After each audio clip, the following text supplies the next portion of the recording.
Բարև ձեզ, հարգելի հեռուստադիտողներ, եթերում Աբովյան Թոքն է եւ ես, Արման Աբովյանը։ Այսօր խոսելու ենք երկու թեմաներից։ Մեկը ավելի շատ փիլիսոփայական, ինչու ոչ ներքին մեր զգացմունքների, ներքին մեր ընկալումների հետ է կապված։ Երկրորդ թեման ավելի պրագմատիկ, ավելի գետնի վրա Մինսկի խմբի լուծարման հետ կապված գործընթացներ, ինչ դա մեզ տվեց, ինչ հետագայում միգուցե կտա լուծարումը, թե չի տա, երկու իրարից կարծես թե տարբեր թեմաներ, բայց երկու թեմաներն էլ ուղիղ կապ ունեն մեզ բոլորիս հետ, մեր կենցաղի, մեր ապրուստի, ինչու ոչ մեր ապագայի հետ։ Եվ առաջին թեմայի շուրջ կխոսենք դերասան Հրանտ Թոխացյանի հետ։ Բարև ձեզ, պարոն Թոխացյան։ Բարև ձեզ։ Շնորհակալություն, որ հրավեր ընդունեցիք։ Շնորհակալություն, որ հրավիրեցիք։ Պարոն Թոխացյան, չեմ թաքցնի, ճիշտն ասած, տաղավարում հիմնականում սենց քաղաքական, գեոպոլիտիկ թեմաներ են քննարկվում,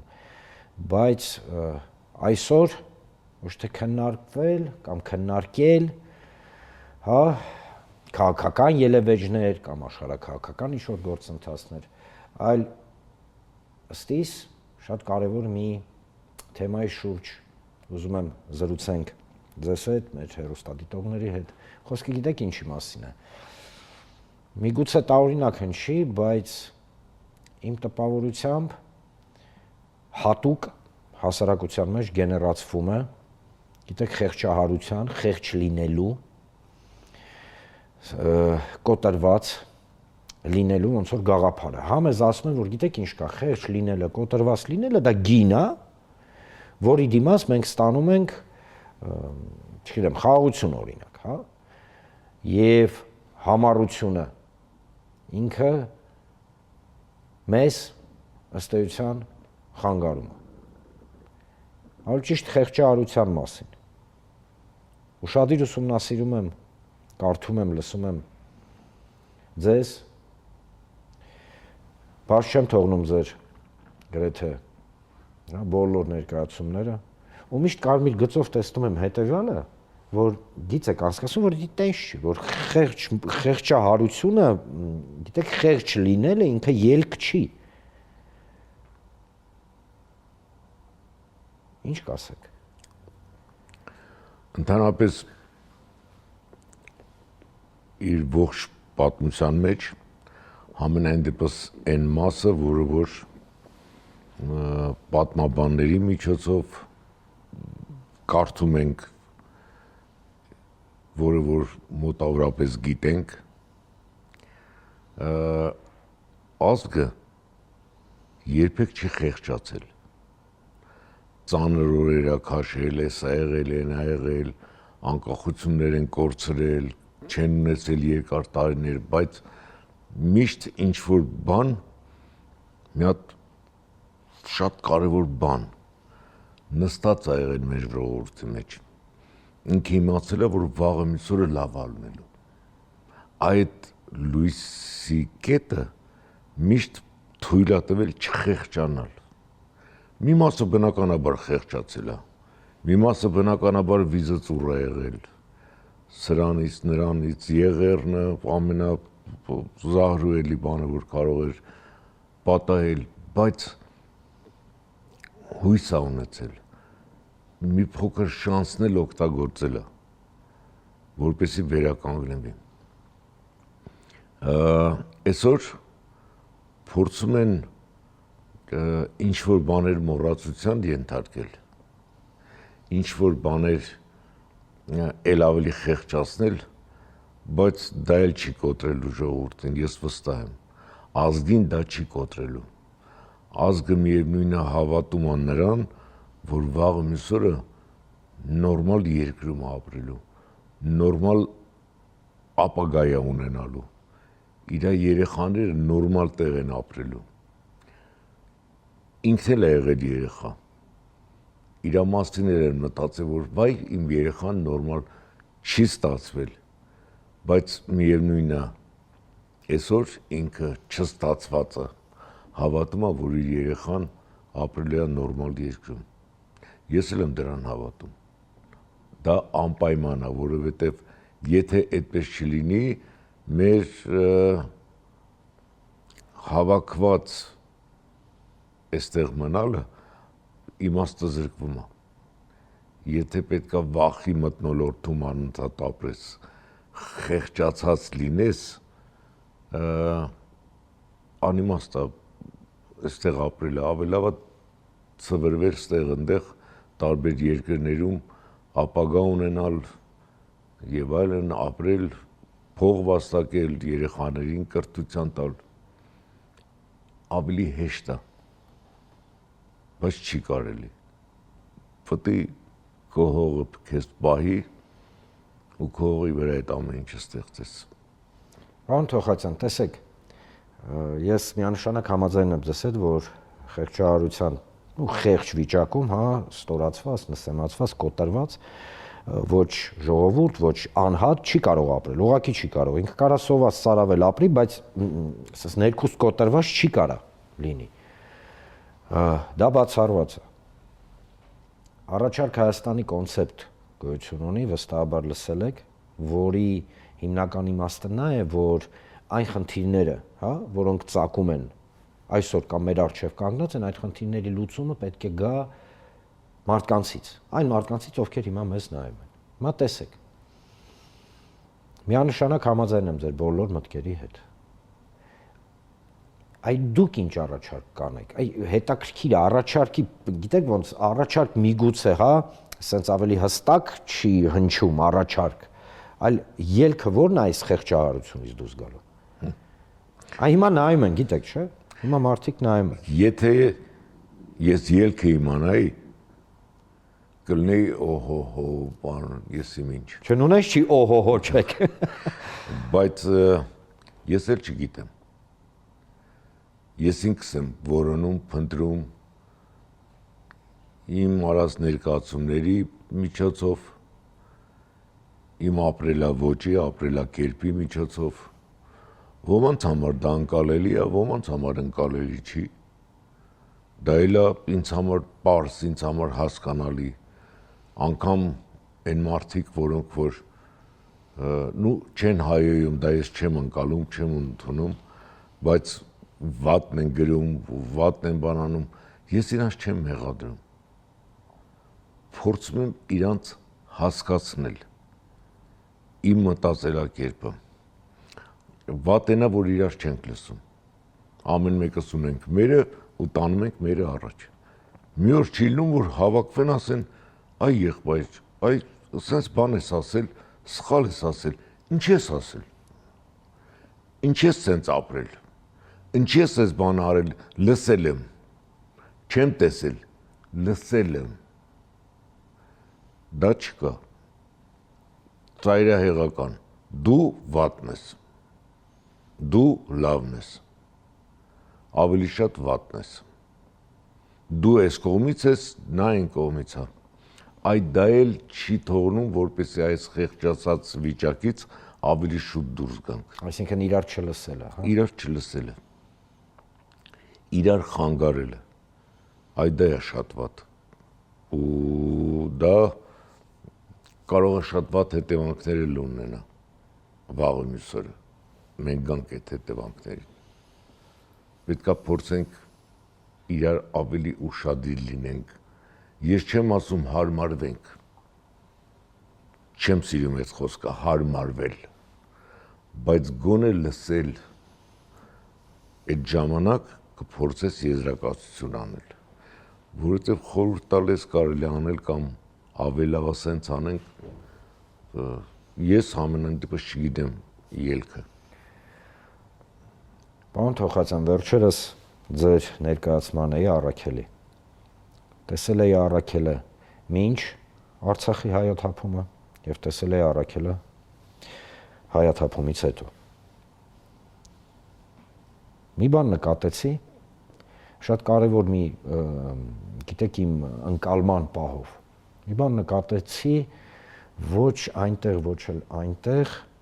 այսինքն երկու, կարծես թե նույն բեմադրությունն էր, նույն առաքելն էր, նույն Թոխացյան Հրանտն էր, նույն այդ էներգետիկան էր, նույն արդյունքներն էին մարդկանց, բայց տարբեր ներկայացումներ էին, որոնց միավորում էր շատ կարևոր մի գաղափար։ Ձեր ներկայացումների մեջ չկար ատելություն, այսինքն նույնիսկ ատելություն դեպի,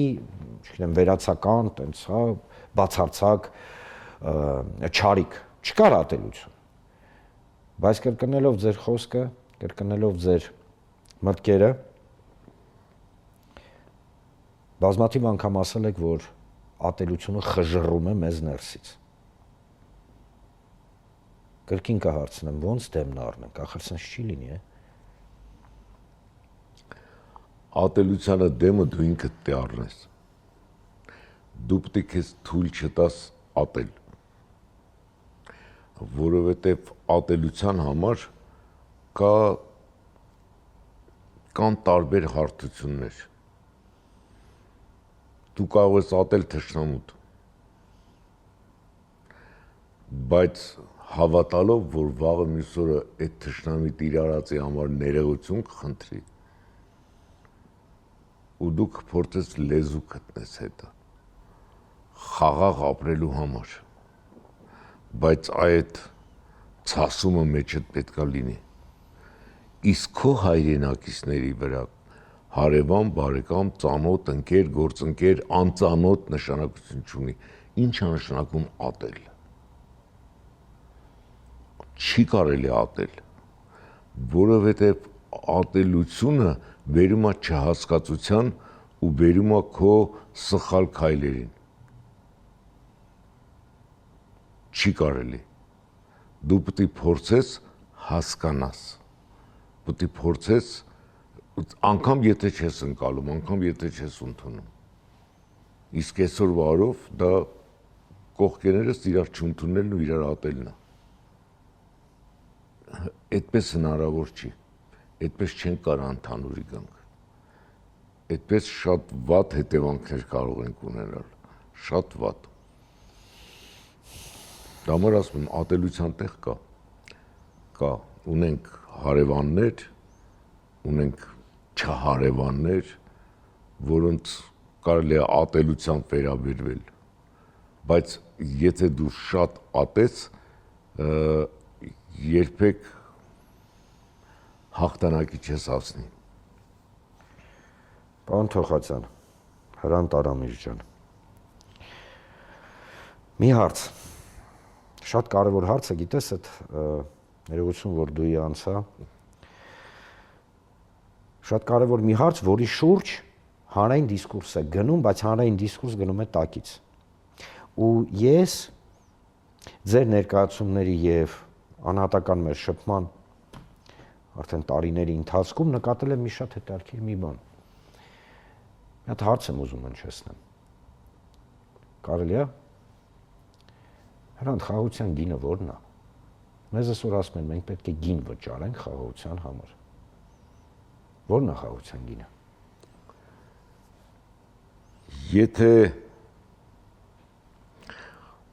Եթե մենք մտածենք, որ մենք խաղաղության համար ինչ-որ գին ենք տալու, մենք այդ խաղաղությանը չենք գա։ Որովհետև խաղաղությունը արդեն ունի գին։ Ու մենք ցավոք սրտի գիտենք այդ գնի գինը։ Մենք այդ ցավը տարել ենք։ Հենց 44 օրյա պատերազմի ժամանակ շատ տենկոմ չեմ ուզում գնամ։ Բոլոր պատերազմները զոհեր ունեն, ցավոք սրտի, ու ընդ որում զոհերը երբեք քանակով չի կարելի հաշվել, այսքան էր թե այսքան է, զոհը դա զոհ է, ու 44 օրվա ժամանակ մենք ասում ենք այ դա այն զոհն է, որ մենք տվեցինք, բայց հաղթանակ չեղավ։ Մենք պետք է այդ երևի լավ չեմ կարողանում բացատրեմ։ Ամեն հաղթանակ իր զոհն ունի, բայց չի կարելի զոհով հաշվել հաղթանակը։ չգիտեմ ինչ հիմա ճիշտ կհասկանան թե սխալ, բայց այդ տղաներից ամեն մեկը մեր տղան է։ Ու մենք կորցրեցինք այդ տղային։ Ու այդ տղայի հետ միասին կորցրեցինք շատ բաներ։ Նրա ապագան, նրա սերունդները, նրա նրա հնարավոր է դա դառնար հրաշք մասնագետ, հրաշք գիտնական, հրաշք արվեստագետ, հրաշք պատշար, ունենար հրաշք բալիկներ։ Այսօր մենք դրանից զրկված ենք։ Այդ տղեկը չկան։ Ու դա շատ ծանր է։ Բայց այդ ծանրությունը պետքա հոգուտ մեջ պահելով նայես առաջ, որ մյուս սերունդը էլի սիրի իր հայրենիքը ընենց, որ Աստված չանի, բայց վաղը մյուս օրը նույն խնդիրը կանգնի հայրենիքի առջև, ինքը չասի տո լավ է։ Իսկ մեզ հիմա դրան են վերում, որ խաղաղ ապրենք, դա ավելի լավ է, ընկերանանք մեզ շրջապատող թշնամիների հետ, ոչինչ, չի կարելի տենց։ Խաղաղ ապրելու տարբեր գրադացիաներ կա, տարբեր։ Ես էլ եմ կողմ, որպեսզի խաղաղություն լինի, բնականաբար, մենակ վայրերին կարա պատերազմ ուզի, բռի մարդը կարա պատերազմ ուզի, որտև սերունդների մասին է խոսքը, խաղաղությունը լավ է, բայց այդ խաղաղությունը ունի գին, ու այդ գնին դու պիտի պատրաստ լինես, դա շատ կարևոր է, ու այսօր հայրենասիրությունը այն բանն է, որը որ քիչ-քիչ կորցնում է իրա բուն իմաստը, ցավոք սրտի։ Իսկ միգուցե հատուկ են կորցնում բուն իմաստը։ Հնարավոր է։ Մի հարց էլ էի ուզում քննարկեի, հաճախակի այս օրերի ընթացքում, հա, կամ տարիների ընթացքում, մի կարծիքի եմ հանդիպում, որը ըստ իս անընդունելի է, բայց այնուամենայնիվ ինքը կա։ Երբ որ հակադրվում է հայրենիք հասկացությունը եւ պետություն հասկացությունը։ Այսինքն մեզ ասում են, որ քու հայրենիքը դա մարդկանց ձեռքով գծված ինչ-որ սահմաններ են, հա, ասենց պետական եւ զատ այդ սահմաններից դու հայրենիք չունես։ Կա երկրորդ կարծիքը, որ պետությունը եւ հայրենիքը համ նույնականացվում են, համ տարբեր բաներ են։ Մի քիչ իմ համար բարդ, գիտես, ոչ թե դիլեմա, ես դիլեմա չունեմ, իմ համար իմ հայրենիքս ու իմ պետությունս նույնական են եւ իմ հայրենիքը չի սահմանափակվում իմ պետության սահմաններով։ Բայց ինչ ես կարծում, հայրենիք եւ պետություն, կա հակասություն։ Ես կարծում եմ հակասություն չկա, բայց տարբերություն կա, որովհետև պետությունը ինքը կարա տարբեր ֆորմացիաներ ունենա, այսինչ կամ այնինչ պետություն լինի, այս սահմանադրությունը ընդունես մի ձևի կլինի, այն սահմանադրության դեպքում մի ուրիշ ձևի կլինի, ասենց կլինի, անենց կլինի, պետությունը ինքը շատ բարդ հասկացողություն է, ամեն մեկիս համար շատ թանկ հասկացողություն է, բայց ինքը տարբերություն ունի, նոր եկած ֆորմացիան, նոր պետության ձև իր հետ կարա բերի։ Հայրենիքը տենց չի, հայրենիքը չի կարա նոր ձև ունենա, հայրենիքը մնում է հայրենիք, դու սիրում ես քո հայրենիքը, ինքը այսքան է, թե այսքան է, դու իրան սիրում ես, պաշտում ես, որովհետև հայրենիքն է, որ մեզ ուժ է տալիս, որ մեզ սնում է, հայրենիքն է, որ մարդ, որ գնում է իր երկրից մի ուրիշ տեղ է ապրում, մեկ էլ զգում ես, որ Հայաստանի մասին, որ խոսում ես հետը, աչքերը լցվում են, լավով է լցվում, երբ որ պետության մասին ես իր հետ խոսում, ինքը կարա վրդովի, կարա չվրդովի, կարա ընկալի, կարա չընկալի, Հաստատ։ բայց հայրենիքի դեպքում դա մի այն զգացողությունն է, որ իրան պահում է, անգամ եթե ինքը երկար տարիներ ապրում է հեռու, հայրենիքից հեռու, դա հայրական տան պես է, դու հայրական տնից մեծանալով գնում ես, եթե փոքր տուն է լինում, քո օջախն է ստեղծում, քո տունն է ստեղծում, բայց միևնույնն է, այն տունը, այն քո այն ամենահավեսով տեղն է, որ գալիս ես, մամայի հետ ճաշն ես ուտում, պապայի հետ զրուցում ես, անգամ եթե սուսուփուզ նստում ես, շատ բան հասկանում ես, դա է, այդ հայրենիքն է, հայրենիք, որը շատ կարևոր հասկացություն է յուրաքանչյուրիս համար, ու մենք դա պետք է մեր բալիկներին անպայման փոխանցենք, այդ զգացողությունը,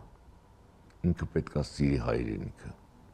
պետք է փորձի հասկանալ պետությունը, բայց սիրի հայրենիքը։ Հասկանալ պետությունը, ես գիտես ոնց կձևակերպեի, հասկանալ պետությունը, որ սիրել հայրենիքը,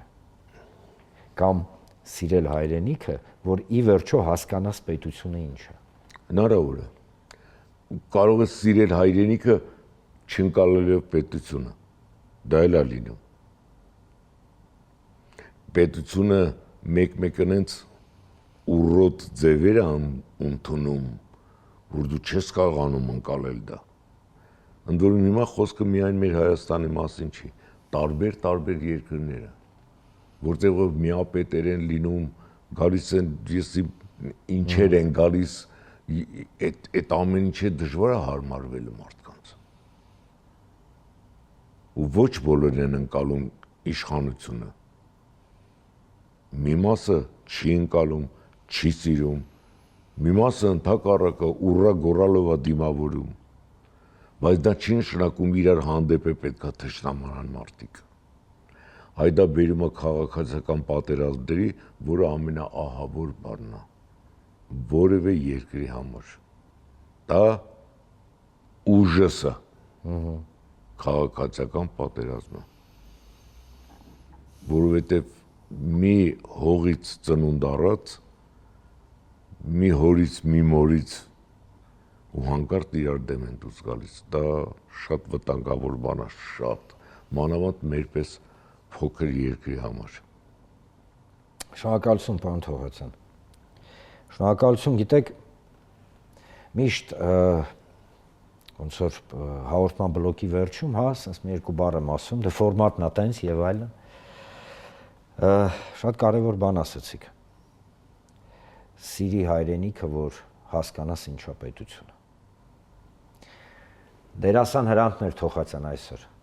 Շնորհակալություն Հրանտ Արամիջ։ Շնորհակալ եմ։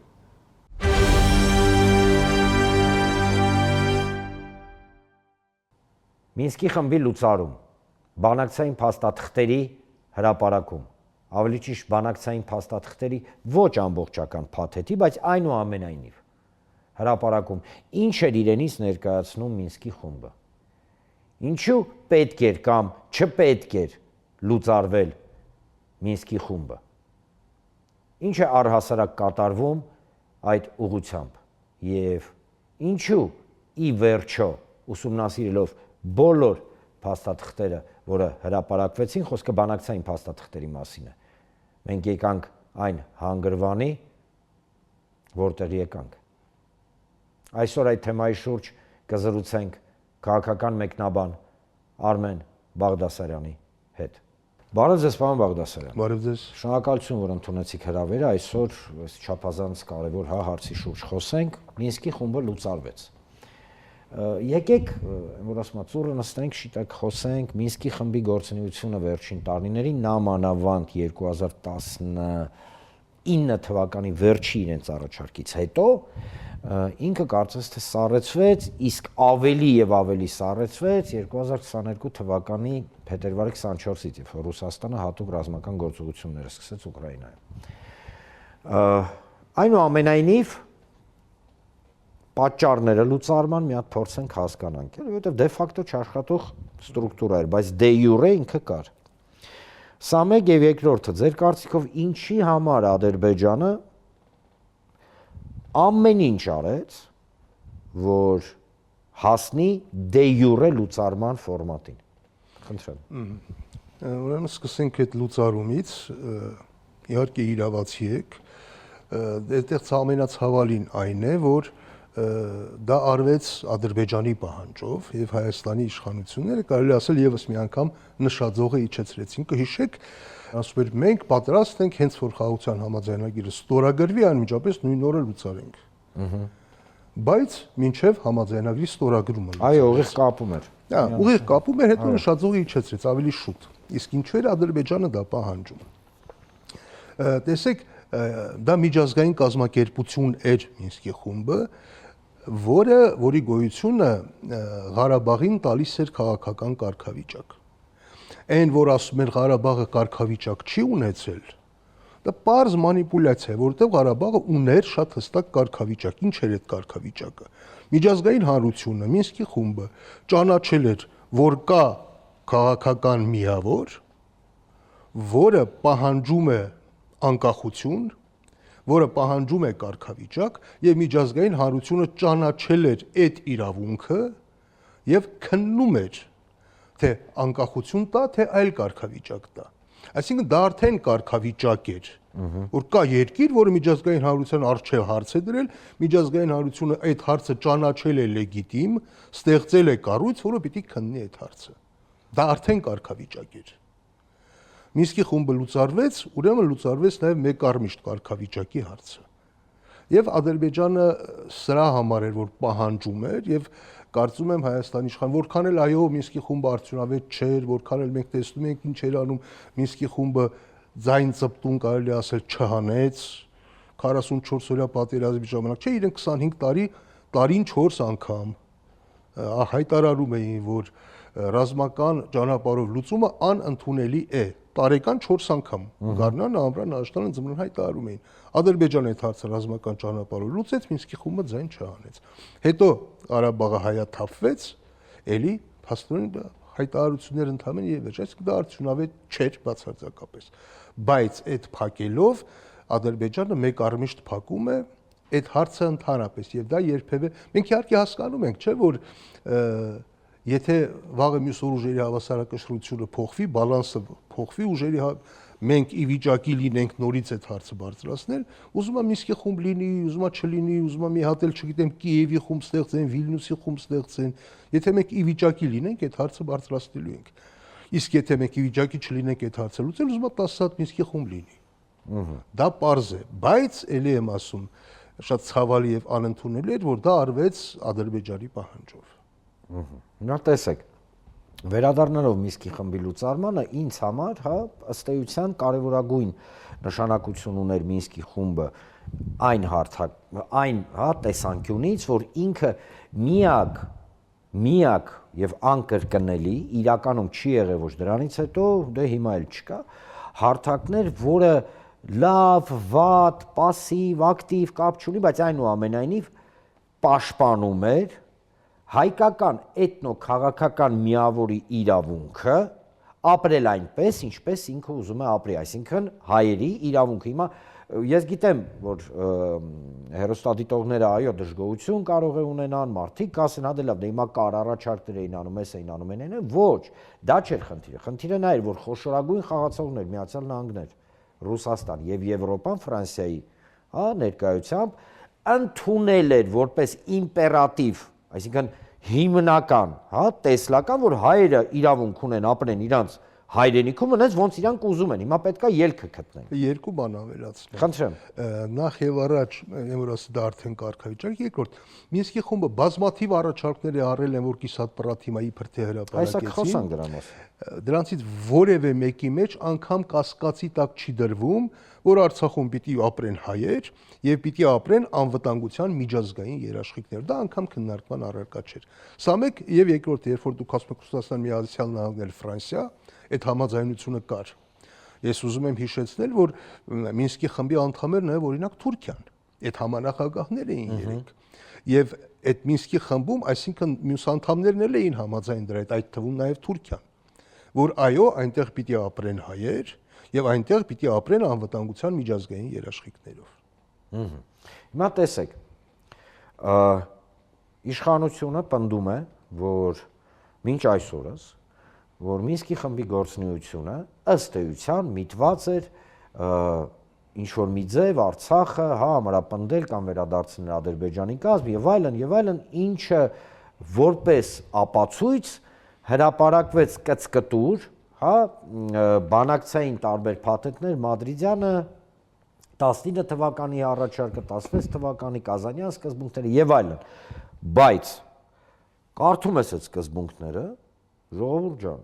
գետ մեկ բառ չկա, որ Արցախը պետք է վերադառնա Ադրբեջանի կազմ, սուտա չկա տենց բան։ Դուք բացեք, կարդացեք։ Այսինքն մեր ասելով չի, հիմա իմաստը որն էր հրապարակել նույնիսկ այս կծկտուր,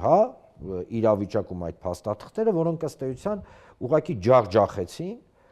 իշխանական այն տեսլականը համաձայն, որի Մինսկի խմբի հիմնական գործունեությունը այն էր, որ Ղարաբաղը պետք է վերադառնար Ադրբեջանի կազմ։ Չէ, Մինսկի խմբի գործունեությունը այդ մասին չէր։ Մինսկի խմբի գործունեությունը այն մասին էր,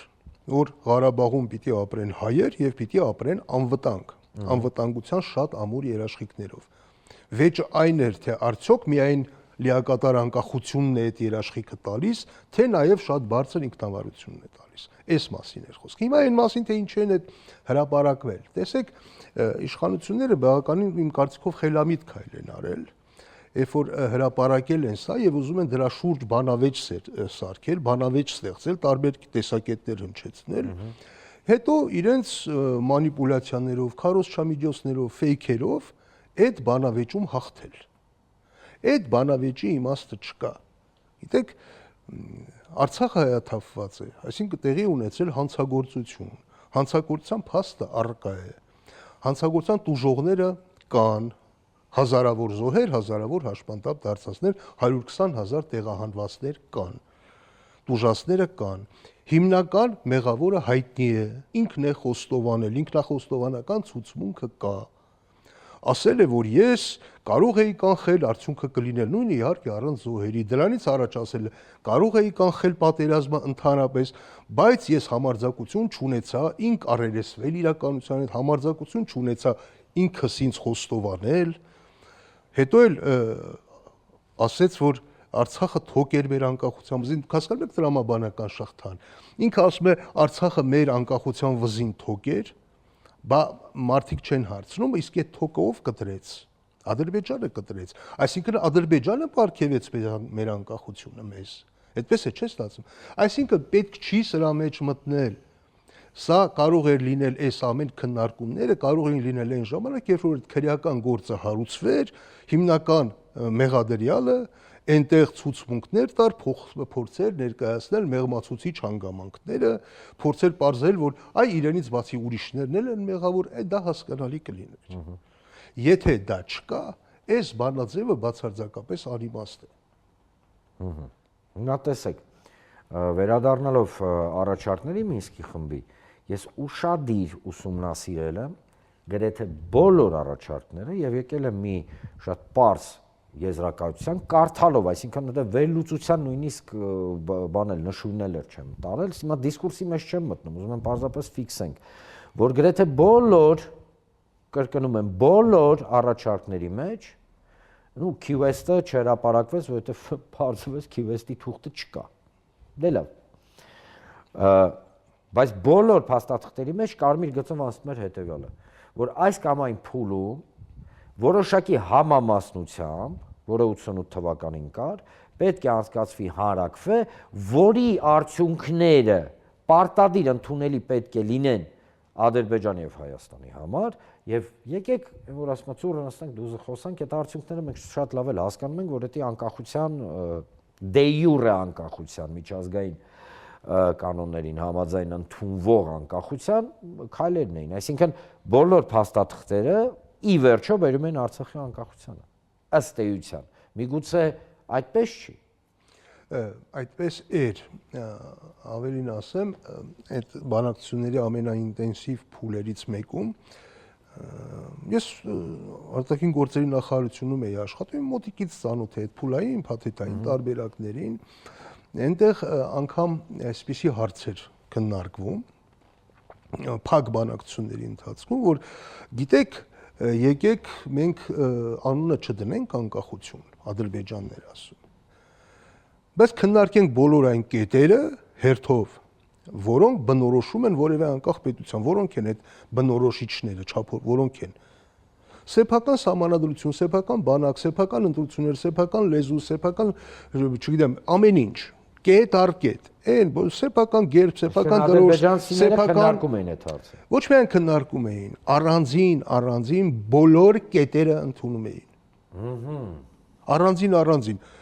սեփական բանակ ունեցեք, սեփական սահմանադրություն ունեցեք, ընդորում այնտեղ պիտի գրված լինի, որ Ղարաբաղի տարածքում գործում է Ղարաբաղի սահմանադրությունը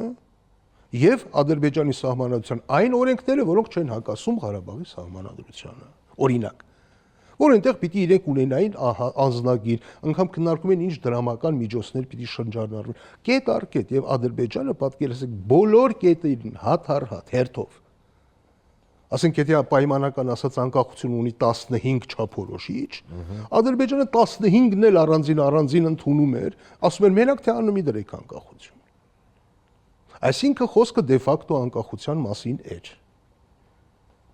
Իհարկե հետագայում ուժերի բալանսը ինչքան փոխվում էր, այնքան ավելի ադրբեջանանպաստ էին դառնում այդ առաջարկները։ Բայց նույնիսկ անբարենպաստ մեզ համար հասկանալի է, չէ՞ որ համեմատելի չէ նրա հետ, ինչ այսօր ունենք։ Իսկ ում օրոք է դա այդպես եղել, Հայաստանի այսօրվա իշխանությունների օրոք է։ Ընդ որում իրենք հպարտանում են դրանով։ Հիշում եք Նիկոլ Փաշինյանը ասում էր, ես հպարտանում եմ մեր պարտությամբ։ Հետո էլ ասեց իր նախարարը ասեց, որ Հայաստանի իրական անկախությունը այն օրը, երբ Արցախը դատարկեց, այդ օրը պիտի լինի։ Չէ, դե պարզ է, որ մենք հիմա Չէ, էմոցիաները էմոցիայի հարցը չի դնում։ Ուղղակի մենք շարադրում ենք այն փաստերը, որոնք հասարակությունը չգիտես ինչի մոռանում է, քաղաքական հիշողությունը մի քիչ կարճ չկարծես թե որտեվ իշխանություններն էլ անընդհատ այսպես նոր թեմաներով շեղում են ուշադրությունը եւ հասարակությունը կարծես մոռանում է այն ինչ մի երկու ամիս առաջ էր ասվել կամ մի տարի առաջ էր ասվել հասկանում եք այդ ուրիշ օրինակ բերեմ հիշում եք Նիկոլ Փաշինյանը հայտարարեց ասեց առաջինը ես էի որ համարձակություն ունեցա ճանաչել Ադրբեջանի տարածքային ամբողջականությունը որովհետեւ դրանով ես ճանաչեցի Հայաստանի տարածքային հիշում եք իսկ դրանից մի ամիս առաջ ասում էր ես չեմ արել այդ 91 թվականին են ճանաչել Ադրբեջանի տարածքային ամբողջականությունը այո հակասությունները ակնհայտ էին չէ բազմաթիվ եւ էական են այդ հակասությունները Տեսեք ինքը էլի ասում է որ Արցախը կար, դա թոք էր մեր ինքնիշխանության վզին։ Ստացվում է որ սեպտեմբերի 20-ի մեկ օրյա պատերազմում մենք որ 230 զոհ տվեցինք, այդ զոհերը փաստորեն Հայաստանի անկախության դեմ էին կռվում։ Նրանք կռվում էին որ Արցախը շարունակի մնալ հայկական, այսինքն որպեսզի Հայաստանը անկախ պետություն չլինի, դա է ասում, չէ՞։ Նա տեսեք։ Վերադառնալով միջազգային, բոլոր այն ելևէջներին, որոնց մեջ հիմա հարավային Կովկասն է գտնվում, ակնհայտորեն մի պարադոքսալ իրավիճակի մեջ են գտնվում, պարադոքսալ ինչի համար։ Սա փորձ եմ բացատրել։ Այն, որ ըստ էության Մինսկի խմբի անդամները, գերպետությունները, Եվրոմիությունը, Ռուսաստանը, Միացյալ Նահանգները, այնուամենայնիվ իրենց գործունեությունը հայ-ադրբեջանական տրեկում եւ հայ-թուրքական տրեկում չեն դադարել եւ չեն դադարեցրել։ Այլ խոսք որ Միացյալ Նահանգները օրինակ TRIP պրոյեկտը, որը միգուցե աբսուրդային թվա, բայց կան որոշ տվյալներ, որ Ռուսաստանը բավականին բարի աչքով է առայժմ նայում այդ պրոյեկտին, որ Եվրոպան փորձում է մխրճվել այդ պրոյեկտի մեջ։ Հիշենք Բաքվում հայտարարությունները, հիշենք Կայա Կալասի հայտարարությունները վերջերս, որ արել են։ Այսինքն ինչ է ստացվում, մի ֆորմատը գնաց, հա, բայց կողմերի հետաքրքրությունները մնացին եւ կողմերը աշխատում են։ Այս պարագայում որքանով է ըստ ձեզ Մինսկի խմբի լուծարումը օրինակ ձեռնտու եղել նույն Միացյալ Նահանգներին, Ֆրանսիային եւ Ռուսաստանին, իրանց ձեռքերը ձեռբազատելով,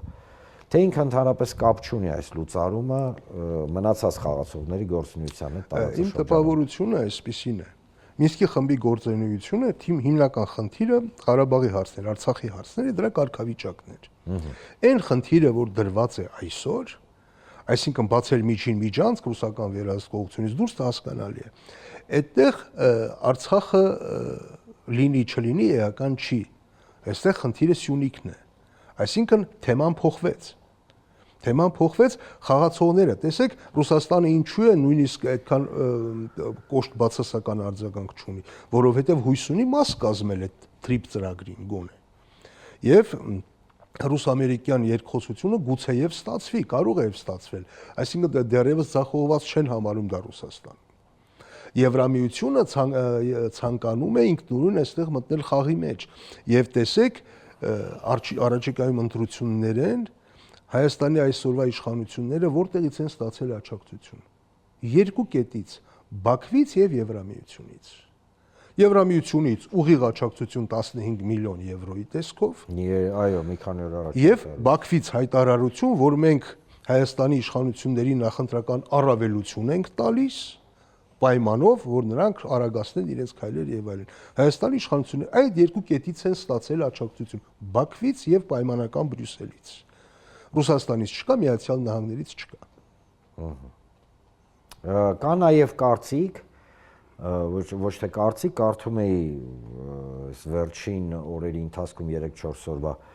թուրքական մամուլի, դե պետք է թշնամիներին պետք է կարդանք, որ հասկանանք դրանց մտքին ինչ կա, բայց այնուամենայնիվ կարդում էի թուրքական մամուլը, որը բավականին ակտիվ առաջ էր մղում հետևյալ թեզը, որ հնարավոր է մոտակա 6 ամսվա ընթացքում բացվի, մասնակի բացվի, դիվանագիտական անձնագրեր կրողների համար հայ-թուրքական սահմանը։ Պարզ է, որ սա ուղղակի միջամտում է հայկական նվազագույնը, տեղեկատվական դաշտ, ընտրություններին ընթരാճ եւ այլն, բայց այնուամենայնիվ այս արգումենտը ինքը խոսացվելու է, որ տեսեք, գնում ենք դեպի, չգիտեմ, հարաբերությունների բարելավում, ինչպես կգնա դա։ Տեսեք, նախ հասկանանք, որ Թուրքիային պետք չի Հայաստանի սահմանը բացել տնտեսական իմաստով։ Դա իրենց պետք էր Ադրբեջանի հետ կապի համար, իսկ եթե Ադրբեջանի հետ կապը իրենք ապահովելու են TRIP-ով կամ ինչպես իրենք են ասում Զանգեզուրի միջանցքով, էլ իրենց պետք չի հայ-թուրքական սահմանը բացել։ Եթե դա պետք լիներ, TRIP-ի կարիք ընդհանրապես չէր լինի։ Ադրբեջանը ուղիղ Հայաստանով, Իջևանով, Գյումրիով, Կարսով ուղիղ կմիանար Թուրքիային, ինչ կարիք կար ներքևից միանալու, եթե դա լիներ։ Սա մեկ, երկրորդը, այո, իշխանությունները փորձելու են դա քարոզչական, նախընտրական իրավիճակում փորձել են։ Դա շատ հաջող է աշխատում, շատ շահեկան վիճակ է իշխանությունների համար, որովհետև իրենք խաղարկելու են խաղաղությունը, որ իբր թե արդեն կայացել է։ Հաջողությամբ դա կշահարկեն իրենք եւ դա կաշխատի։ Այստեղ վտանգը ո՞րն է։ Այստեղ վտանգն այն է, որ փաստորեն իշխանությունների քարոզչության հիմքը ամբողջովին տրված է Ադրբեջանին։ Նրանք կարող են մի կրակոցով պայթեցնել այդ փուչիկը։ Այսինքն Հայաստանի իշխանությունները այնպիսի նախընտրական քարոզչական հիմք են կառուցում, որի հաջողությունը կախված է Ադրբեջանից։ Այսինքն խաղաղության պուլտը Ալիևի ձեռքում։ Բնականաբար մի կրակոցով, այո, կարող են պայթեցնել այն փուչիկը, որ իշխանությունները մի տարի շարունակ փչում են, ասում են